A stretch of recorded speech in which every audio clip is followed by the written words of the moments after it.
Okey guys, jadi petang ni tadi kan Aryo dengan suami ngangkat sampah. Jadi jumpa tanaman kita pindahkan dekat rumah Pak Oda. Tu Pak Oda lagi ngangkat tanaman dia guys.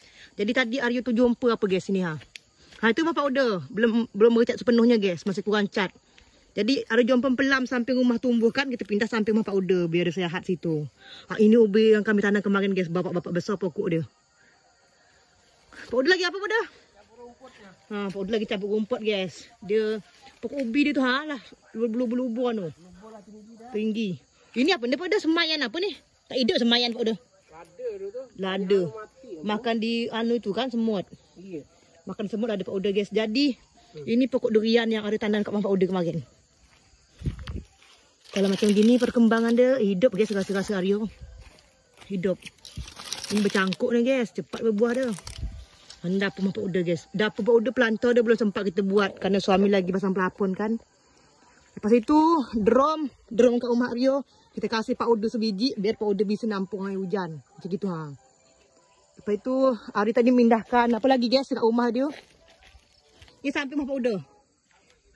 Pokoknya ini sepanjangan ini sampai ke depan sana pokok ubi. Itu Pak Oda nanam guys yang baru-baru ni. Itu. Rambutan tubuh samping rumah pun sayang kita nak tebas kan, kita tanam kat rumah Pak Oda ni. Dia dapat makan nanti walaupun lama, tanam aja guys. Itu. Kita sering makan durian kan?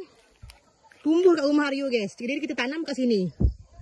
Dan sampai ke ujung laut sana tadi guys, ada tanam rambutan, pelam dengan pokok durian yang tumbuh.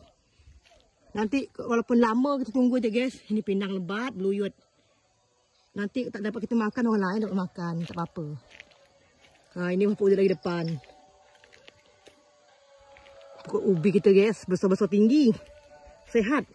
Ada yang tahu tak guys ini? Macam bawang apa namanya guys ya? Zaman kami kecil dulu nyebut ini bawang hantu.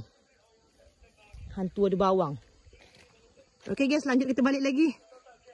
Ini kita nak panen nanti lah guys. Dia besar pokok aja model. Tu serai Pak Oda tumbuh. Pokoknya kita penuhkan tanaman tanah ni guys ya. Ini tempat mandi kita guys. Tapi Aryo mandi dari rumah. Toilet nanti kita buat. Ni pinang. Anak pinang belasuk. Pak Oda pinang jangan bunuh dia.